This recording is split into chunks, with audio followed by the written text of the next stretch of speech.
الله أكبر الله أكبر. السلام علیکم ورحمۃ اللہ وبرکاتہ. الحمد للہ رب العالمین والعاقبۃ للمتقین والصلاة والسلام علی اشرف الانبیاء والمرسلین نبینا و امامنا و قدوتنا محمد وعلی آلہ واصحابہ اجمعین. اما بعد. قال اللہ تعالی: وَإِذْ قُلْنَا لِلْمَلَائِكَةِ اسْجُدُوا لِآدَمَ فَسَجَدُوا إِلَّا إِبْلِيسَ كَانَ مِنَ الْجِنِّ فَفَسَقَ عَنْ أَمْرِ رَبِّهِ أَفَتَتَّخِذُونَهُ وَذُرِّيَّتَهُ أَوْلِيَاءَ مِنْ دُونِي وَهُمْ لَكُمْ عَدُوٌّ بِئْسَ لِلظَّالِمِينَ بَدَلًا. محترم حضرات و خواتین اور قابل احترام ناظرین اور ناظرات، اللہ رب العالمین نے کائنات کی جن حقیقتوں کے بارے میں ہمیں بتایا ہے تو اس میں سے ایک حقیقت، بلکہ اہم حقیقت، شیطان بھی ہے. اس کے بارے میں اللہ رب العالمین نے قرآن مجید میں آیتیں اتاری ہیں اور ہمیں بتایا ہے کہ شیطان بھی ایک اللہ تعالیٰ کی بنائی ہوئی مخلوق ہے، لیکن اس دنیا میں اس کا وجود صرف اور صرف ہم انسانوں کو اللہ تعالیٰ کی نظروں میں گرانے اور ہمیں نیکیوں سے دور لے جا کر برائیوں اور گناہوں کے دلدل میں پھنسانے کے کام سے وہ اس دنیا میں آیا ہوا ہے. اس دنیا میں اس کا واحد مقصد یہی ہے کہ وہ بنی آدم کو، آدم کی اولاد کو جتنا زیادہ ممکن ہو سکے جہنم رسید کرنے کی کوشش کرے. یہ تو اللہ تعالیٰ سے اس نے چیلنج کیا تھا کہ تو مجھے اگر مہلت دیتا ہے تو میں دنیا میں جا کر آدم کی اولاد کو کتنا بہکا سکتا ہوں بہکاتا ہوں، اور یہ بھی کہا کہ فَلَا تَجِدُ أَكْثَرَهُمْ شَاكِرِينَ کہا اس نے کہ آدم کی اولاد میں سے زیادہ تر بندوں کو تو اپنا شکر گزار نہیں پائے گا. اور واقعی آج یہ شیطان اس قدر انسانوں پر مسلط ہو کر انہیں جہنم کے دہانے پر لے کر جا رہا ہے، اور انسان ہیں کہ بالکل اس سے غافل ہو کر اسی کی راہ پر چلتے چلے جا رہے ہیں. یہ ایسا دشمن کہ انسانوں میں جو قریبی رشتے ہوتے ہیں کہ انہیں آپس میں لڑاتا ہے اور ان کو ایک دوسرے کا دشمن بنا دیتا ہے. باپ بیٹے دشمن بن جاتے ہیں، بھائی بھائی دشمن بن جاتے ہیں. آپ سب جانتے ہیں کہ جب اسلام حق اور باطل کے درمیان جو پہلی جنگ ہوئی تھی، جنگ بدر ہم سب جانتے ہیں، جو کہ اسی ماہ مبارک میں پیش آئی تھی. جنگ بدر میں مسلمانوں کی صف میں آپ دیکھیں گے تو ایک طرف باپ ہے تو ادھر کافروں کے صف میں انہی کا بیٹا ہے، یا ادھر بیٹا ہے تو ادھر باپ ہے، بھائی ایک ادھر ہے تو ایک بھائی ادھر ہے. کس طرح سے یہ شیطان صرف اس حق یعنی کہ جو عقیدہ حق ہے اسے اپنانے یا اس کو ٹھکرانے کے اعتبار سے انسانوں کی رشتوں میں بالکل دراڑیں پیدا کر دیا اور ایک دوسرے کو دشمن بنا کر دکھا دیا. تو اسی لیے اللہ رب العالمین ہمیں صراحت کے ساتھ بتاتے ہیں، کئی آیتوں میں بتاتے ہیں کہ ان الشیطان لکم عدو مبین، کہ یہ شیطان تمہارا کھلا ہوا دشمن ہے. اور یہ سورہ کہف کی آیت جس کے اندر اللہ رب العالمین ہمیں بتاتے ہیں کہ یہ ابلیس یہ بھی جنات میں سے تھا، لیکن اللہ کے حکم سے یہ باہر نکل گیا، اللہ تعالیٰ کے حکم کی وہ نافرمانی کر گیا. تو کیا اے انسانوں، اے آدم کی اولاد، کیا تم اسے اپنا دوست بنا رہے ہو حالانکہ وہ تمہارا اپنا دشمن ہے؟ أَفَتَتَّخِذُونَهُ وَذُرِّيَّتَهُ أَوْلِيَاءَ مِن دُونِي وَهُمْ لَكُمْ عَدُوٌّ، کہ یہ ابلیس اور ابلیس کی ذریت کو تم اپنا دوست بنا رہے ہو. کیسے دوست بنانا ہوا کہ آدمی اپنے دوست کی ہر بات مانتا ہے، تو بالکل اسی طرح سے اے آدم کی اولاد تم ابلیس اور اس کی ذریت کی ہر بات مان کر، اس کے نقش قدم پر چل کر، اس کے دکھائے ہوئے راستے پر چل کر اس سے اپنی دوستی کا ثبوت دے رہے ہو اور مجھے چھوڑ رہے ہو. افتتخذونہ وذریتہ اولیاء من دونی، اللہ تعالیٰ بتا رہے ہیں کہ میں نے تمہیں پیدا کیا، تمہیں سیدھی راہ دکھا رہا ہوں، تمہاری ہدایت کے لیے میں نے اتنا سب کچھ سامان کیا، مگر مجھے چھوڑ کر ابلیس اور اس کی نسل اور اس کی ذریت کو تم اپنا دوست بنا بیٹھے ہو، وَهُمْ لَكُمْ عَدُوٌّ، حالانکہ وہ تمہارے اپنے دشمن ہیں، بئس للظالمین بدلا، اور جو اپنے آپ پر ظلم کرنے والے ہوتے ہیں تو پھر ان کا بدلہ اور ان کا نتیجہ کیا ہی برا ہوگا، اللہ تعالیٰ بتا رہے ہیں۔ تو یہ شیطان، یہ ہم انسانوں کا کھلا ہوا دشمن ہے، جبھی تو آپ دیکھ رہے ہیں دنیا میں کروڑوں انسان ایسے جو کہ اپنے رب کو پہچان نہیں رہے ہیں، کیونکہ شیطان ان پر ایسا حاوی ہو گیا ہے، ایسے ان پر مسلط ہو گیا ہے کہ اب وہ اپنے اس عقیدے سے نکل کر باہر آنا اور اللہ کو پہچاننا اور اپنے خالق کو پہچاننا، یہ سب کام کرنے کے لیے تیار نہیں ہیں۔ شیطان نے ان لوگوں کی نظروں میں یہ دنیا کی لذتیں، دنیا کی رنگینیاں، یہ سب اس قدر مزین کر کے دکھا دیا ہے کہ اب ان سب چیزوں کو چھوڑ کر آپ باہر نکلیں، آپ کے لیے یہ سب درست نہیں اگر کہا جائے تو کون ماننے کے لیے تیار ہے؟ ہم مسلمان بندے جو اللہ پر ایمان رکھتے ہیں اور آخرت پر ایمان رکھتے ہیں، مگر خود یہ مسلمان آپ دیکھیے کہ ان پر بھی شیطان کس طرح سے غالب ہوتا ہے، اور ان کو جو بڑے بڑے گناہوں میں مبتلا کر کے رکھا ہے، کوئی بھی آدمی گناہ چھوڑ کر نکلنے کے لیے تیار نہیں ہوتا ہے۔ تو یہ شیطان کی دعوت، شیطان کا مکر ایسا ہی بالکل کیا ہے، ہاں اپنی جگہ پر وہ سمجھتا ہے کہ میں بہت مضبوط ہوں، لیکن اللہ تعالیٰ تو بتاتے ہیں کہ ان کید الشیطان کان ضعیفا۔ آدمی اگر ذرا سا غور کرے تو فوراً اس کو اندازہ ہو جائے گا کہ کوئی مجھے بہت بڑے نقصان سے دوچار کرنا چاہتا ہے، اور یہ شیطان ہے۔ اور اسی لیے اللہ تعالیٰ نے یہ کہ ہمارے لیے موقع بھی رکھا ہے کہ شیطان چاہے کتنے بڑے گناہوں کا تاج محل بھی بڑے سے بڑا محل کیوں نہ بنا لے، لیکن جب ایک بندہ اپنے آپ کو پہچان لیتا ہے اور اپنے رب کو پہچان لیتا ہے اور اپنی کی ہوئی تمام کوتاہیوں پر نادم ہوتا ہے، شرمندہ ہوتا ہے، اور اپنے رب کی طرف لوٹتا ہے اور اپنے رب سے گڑ گڑا کر ایک مرتبہ معافی مانگتا ہے کہ پروردگارا اب تک میں غفلت میں پڑا رہا اور اب میری آنکھیں کھل گئیں، میں شیطان کی بہت پیروی کر لیا، لیکن اب تو نے مجھے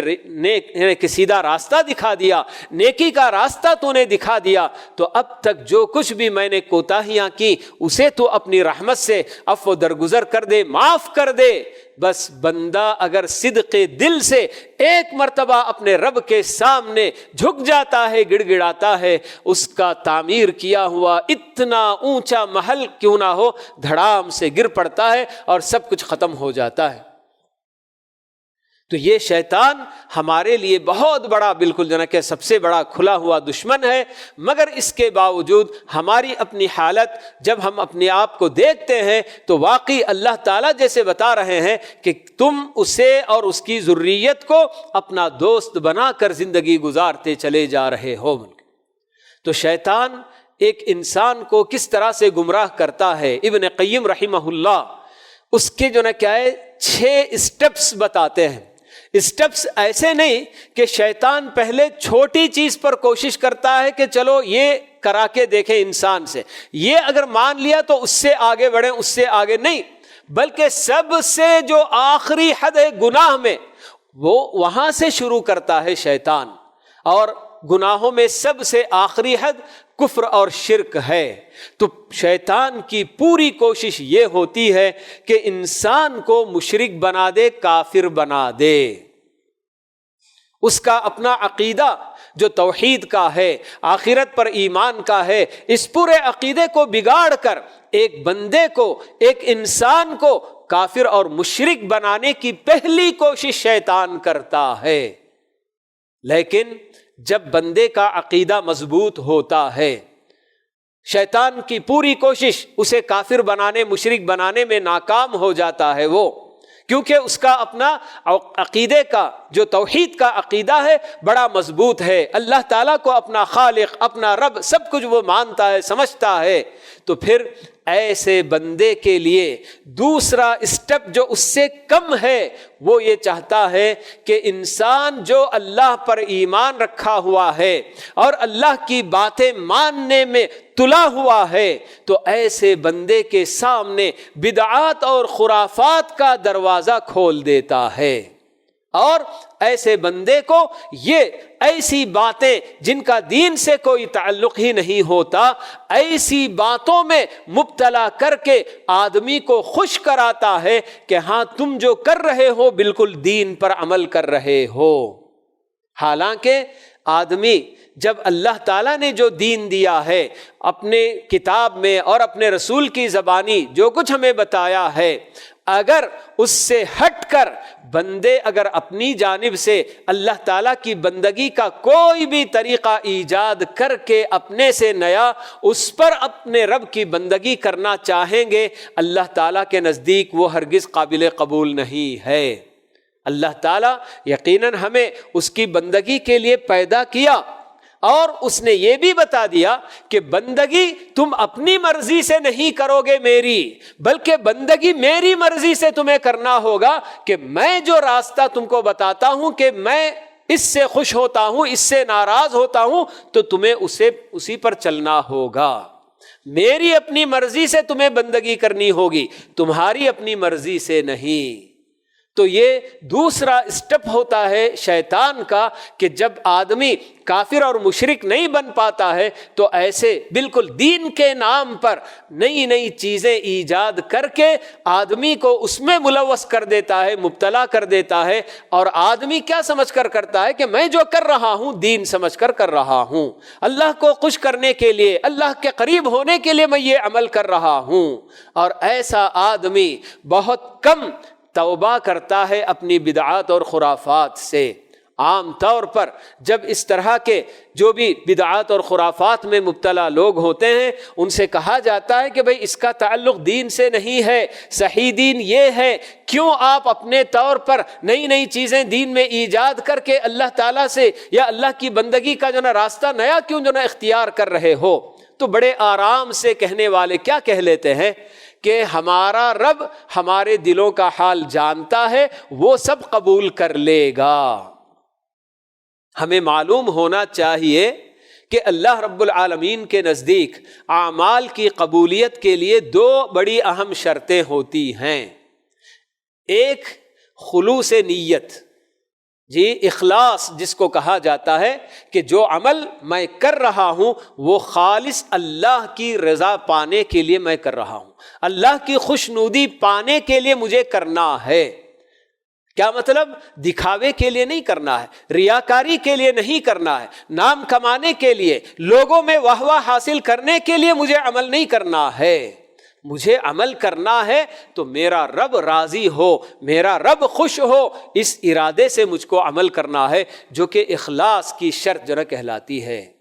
اور ایسے بدعتی اور یہ خرافاتی یہ سب ایسے ہی ہوتے ہیں کہ ان کے اندر اخلاص واقعی میں پایا جاتا ہے، وہ اللہ کے لیے کرنا چاہتے ہیں عمل،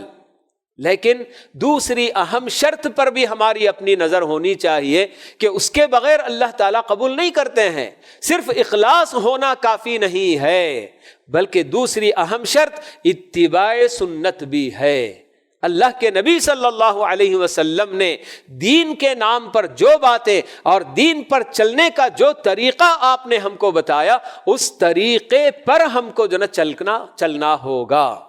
اخلاص بھی ضروری ہے اور اتباع رسول بھی ضروری ہے۔ ان دونوں میں سے کوئی ایک چیز بھی اگر نہیں پائی گئی، اللہ رب العالمین کے پاس ہمارے اپنے اعمال کی کوئی قدر و قیمت نہیں ہوگی۔ تو شیطان بس یہی جو دوسرے نمبر پر دوسرا اسٹیپ اس کا یعنی شرک اور کفر سے نیچے اتر کر یہ بدعات اور خرافات میں مبتلا کرنا چاہتا ہے، تاکہ آدمی یہ سمجھ کر کرتا ہے کہ میں تو دین پر عمل کر رہا ہوں اور میں اپنے رب کو خوش کرنے کے لیے کر رہا ہوں، لیکن اللہ تعالیٰ ہرگز بھی دین میں کوئی بھی نیا عمل ایجاد کیا گیا ہو، اللہ کے رسول کی زبانی ہمیں بتا دیا کہ اللہ تعالیٰ کے پاس وہ ہرگز بھی قبول نہیں ہوگا۔ من احدث فی امرنا ھذا ما لیس منہ فہو رد،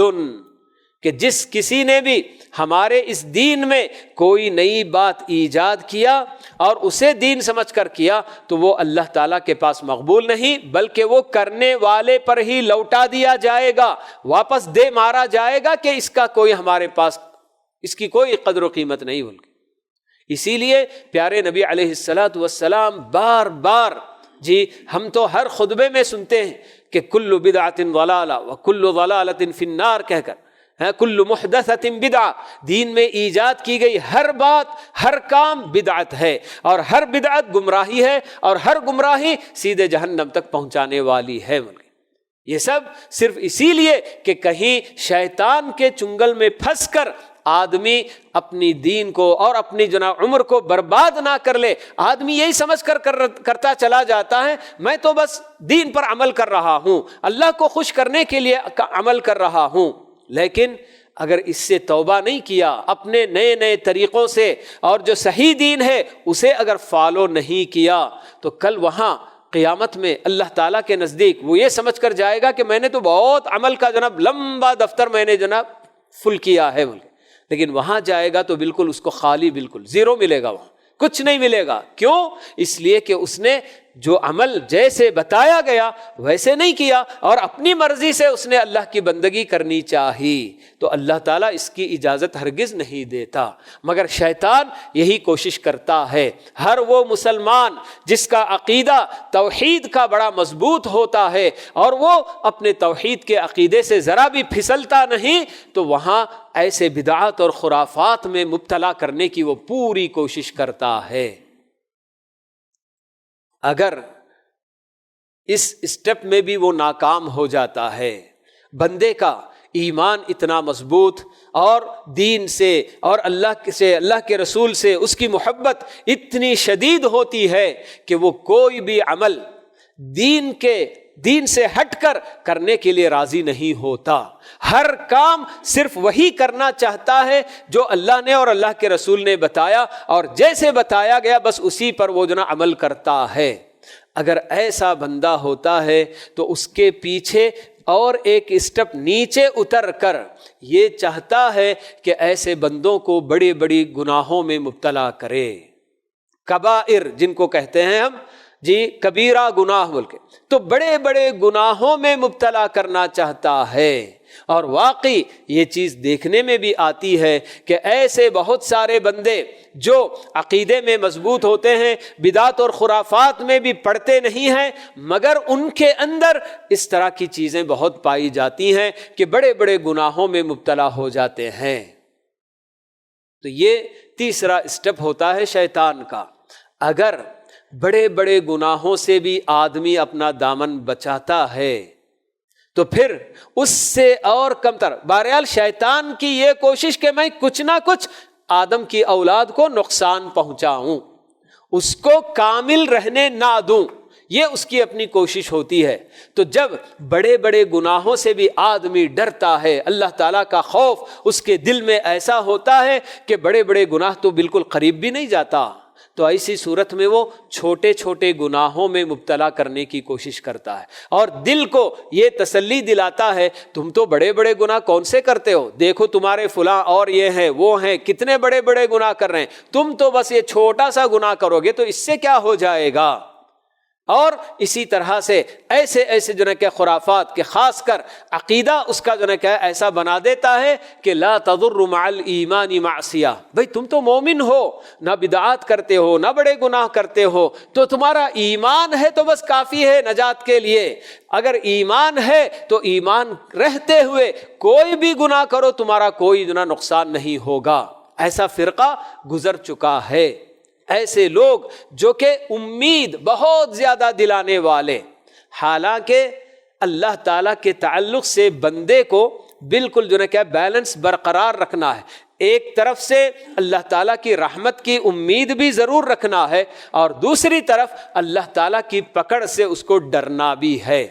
ان دونوں میں سے بیلنس اگر ان بیلنس ہوا تو پھر آدمی گیا سمجھیے. اگر بہت زیادہ امید لگا لیتا ہے اللہ تعالیٰ کی رحمت سے، کوئی گناہ کرنے میں جھجکتا نہیں، بڑے سے بڑے گناہ بھی آرام سے کرتا ہے اور امید کرتا نہیں بھائی اللہ بڑا غفور الرحیم ہے، اللہ معاف کرنے والا ہے، وہ معاف کر دے گا بول کے ایسے جو نا کیا ہے اس کی اپنی بات ہوتی جاتی ہے. اور دوسری طرف آدمی اگر بہت ڈرنے لگ جاتا ہے، اللہ تعالیٰ کی پکڑ ہی پکڑ، بس پتہ نہیں اللہ مجھے پکڑ لے گا، مجھے کیا کرے گا، تو وہاں گویا کہ اپنے رب کی رحمت سے وہ مایوس ہونے لگ جاتا ہے. تو یہ بھی درست نہیں ہے. تو اسی لیے شیطان ایسے بندوں کے اندر یہ جو نا کیا ہے خرابی پیدا کرتا ہے. کہتا ہے کہ بھائی تم تو مومن ہو، ایمان ہے تو بس نجات کے لیے کافی ہے، اور تم کچھ بھی کر لو اس دنیا میں ایمان کے ساتھ کوئی گناہ نقصان نہیں دے گا. اس طرح کی ایک بات ذہن میں بٹھا کر بڑے چھوٹے گناہ کرانے کی کوشش کرتا ہے. تو یہ اس کا چوتھا اسٹیپ ہوتا ہے کہ آدمی کو بالکل جو نا کہ بڑے گناہ میں نہیں پڑتا ہے تو چھوٹے چھوٹے گناہ اس سے کرانے کی کوشش کرتا ہے. اگر اس چوتھے اسٹیپ میں بھی وہ ناکام ہو جاتا ہے، بھئی گناہ ہی نہیں کرتا آدمی، تو پھر وہاں کیا کرنے کی کوشش کرتا ہے، وہاں مباحات میں اس کو جو نا کیا ہے لگاتا ہے. مباح یعنی کہ ایسے کام حلال جن کو کہتے ہیں ہم کہ بھئی یہ کام کرنے میں کوئی حرج نہیں ہے، تو ایسے کاموں میں وہ لگانے کی کوشش کرتا ہے کہ آدمی اسے حلال سمجھ کر اسی میں اپنا وقت اتنا لگا دے کہ اب وہ نماز میں کمی کر لے، قرآن کی تلاوت نہ کرے، ذکر نہ کرے، اللہ سے دعائیں نہ کرے. کیوں؟ اس لیے کہ وہ کرے گا تو پھر اس کا درجہ بلند ہوتا جائے گا. تو آدمی کے ذہن میں یہ بات ڈالتا ہے کہ یہ کوئی گناہ کا کام تو نہیں ہے نا، چلو بھائی دوستوں کی محفل میں بیٹھنا کیا ہے، بھائی دوستوں کے ساتھ مل بیٹھنے میں کیا حرج ہے، کوئی حرج کی بات نہیں ہے، چلو گھنٹے گھنٹے دوستوں کی محفل میں اپنا وقت لٹاؤ، گزارو. تو یہ جو نا شیطان کی کوشش ہوتی ہے کہ اگر گناہوں سے بندے کو جو نا کیا نقصان نہیں پہنچا پاتا ہے تو ایسے کام کراتا ہے اس سے کہ جس میں اس کا اپنا دنیا کا بھی فائدہ نہیں اور دین کا تو بالکل بھی نہیں، کیونکہ وہ ایسا کام ہے کہ جس کے کرنے سے بندے کو کوئی گناہ نہیں تو کوئی ثواب بھی نہیں. تو شیطان یہی چاہتا ہے کہ ایسے کام میں اس کو لگا دوں کہ جس کی وجہ سے اس کو ثواب ہی نہ ملے. تو یہ انسان کے لیے اوپر جو نا کیا شیطان کے ایسے حملے ہوتے ہیں. اب یہ 5ویں اسٹیپ میں بھی جب شیطان ناکام ہو جاتا ہے کہ جو مومن بڑا ہوشیار بندہ ہے، یہ اب اس بندے کو میں کیا جو نہ کروں آخر، تو آخر کار اس کا آخری اسٹیپ یہ ہوتا ہے کہ جو کام افضل ہوتے ہیں ان کاموں سے ہٹا کر جو غیر افضل کام ہیں ان میں لگانے کی کوشش کرتا ہے. وہ کام جو کہ افضل ہوتے ہیں تو افضل کاموں کو چھوڑ کر مفضول جن کو کہا جاتا ہے، غیر افضل، ہاں ٹھیک ہے کام کرنے میں اجر تو ہے مگر وہ کرے گا تو اور زیادہ ملے گا، یہ کرے گا تو تھوڑا ملے گا، تو بڑے اجر والے کام سے روک کر اس سے پھیر کر چھوٹے اجر والے کام کو ایسا بالکل مزین کر کے دکھاتا ہے سامنے کہ آدمی اسی میں بالکل اتنا وقت لگا دیتا ہے کہ جو بڑے بڑے اجر والے ثواب والے کام ہیں ان کے لیے پھر وقت اس کے لیے نہیں ملتا. تو یہ شیطان کے اپنے جو نا کیا ہے اسٹیپس ہوتے ہیں جن کو علماء نے کہ کوشش کر کے یعنی کہ دیکھ بھال کر غور و فکر کر کے قرآنی آیات میں احادیث میں تو اس طرح سے جو نا یہ سب جو نا اسٹیپ بتاتے ہیں، اور واقعی اپنی جگہ پر یہ سب بالکل جو نا کیا ہے صحیح جو نا باتیں لگتی ہیں کہ پہلے کفر اور شرک میں مبتلا کرنا چاہتا ہے، اس میں نہیں پڑا، بدعات میں مبتلا کرنا چاہتا ہے، اس میں بھی نہیں پڑا، بڑے بڑے گناہ اس میں بھی نہیں، تو پھر چھوٹے گناہ بھی نہیں، تو پھر مباحات حلال کاموں میں اور اس میں بھی نہیں پڑتا ہے بندہ، تو جو اہم ہے اس سے ہٹا کر غیر اہم، افضل سے ہٹا کر غیر افضل میں آدمی کو جو ہے کیا ہے اس میں محو کرا دیتا ہے، اس میں جو نا اس کو پھنسا دیتا ہے، اور اسی کو بندہ یہ سمجھ کر کرتا چلا جاتا ہے کہ میں جو کر رہا ہوں بہت اچھا کر رہا ہوں. حالانکہ وہ ذرا غور کرے تو اس کو لگے گا کہ نہیں صاحب یہ تو میری اپنی اہم ذمہ داری ہے، میرے اپنے بیوی بچوں کے ساتھ رہنا، ان کی دیکھ بھال کرنا، ان کی ضرورتیں پوری کرنا، یہ میرے اوپر اللہ تعالیٰ نے فرض کیا ہے، مگر میں اسے چھوڑ کر کہیں اور نکل جاؤں. تو آدمی ایک افضل اور جو اہم جو ذمہ داری ہوتی ہے اس سے ہٹ کر کہیں اور کسی کام سے نکل جاتا ہے تو پھر یہ جو ہے کیا ہے اس کے لیے بہت بڑا نقصان جو نا ہوتا ہے۔ تو اللہ تعالیٰ ہماری اس دشمن سے اللہ تعالیٰ ہماری حفاظت فرمائے، ہمارے اپنے بال بچوں کی حفاظت فرمائے، اور خاص کر ہمارے اپنے نوجوان لڑکوں اور لڑکیوں کی اللہ رب العالمین اس شیطان کے چنگل میں پھنسنے سے اللہ تعالیٰ سب کی جو ہے حفاظت فرمائے، کیونکہ یہ دور فتنوں کا ایسا بالکل یعنی کہ فتنوں کے امواج موجیں بالکل یعنی کہ معمولی سی نہیں، جیسے سمندر کی موجیں آ رہی ہیں اس طرح سے فتنے آئے دن بالکل جو ہے کہ ابھرتے آ رہے ہیں، اور ہمارے اپنے نوجوان لڑکے لڑکیاں ان فتنوں کا شکار ہوتے چلے جاتے ہیں، اور یہ سب شیطان کی اپنی کارستانی ہے۔ تو اللہ رب العالمین ہمارے اس دشمن سے ہماری اپنی بھرپور حفاظت فرمائے، اور ہر وقت صرف رمضان ہی کے مہینے میں نہیں بلکہ اس کے علاوہ بھی پوری زندگی اللہ رب العالمین ہمیں اپنے اس دشمن سے ہمیشہ ہوشیار رہنے، اور کس کس طریقے سے وہ داخل ہوتا ہے، کیسے ہمیں بہکاتا ہے، یہ معلوم کر کے اس کے جال سے اپنے آپ کو نکال کر اپنے آپ کو بچانے کی اللہ رب العالمین ہم سب کو توفیق نصیب فرمائے۔ آمین۔ وآخر دعوانا ان الحمد للہ رب العالمین، وصلی اللہ وسلم علی نبینا محمد وعلی آلہ واصحابہ اجمعین۔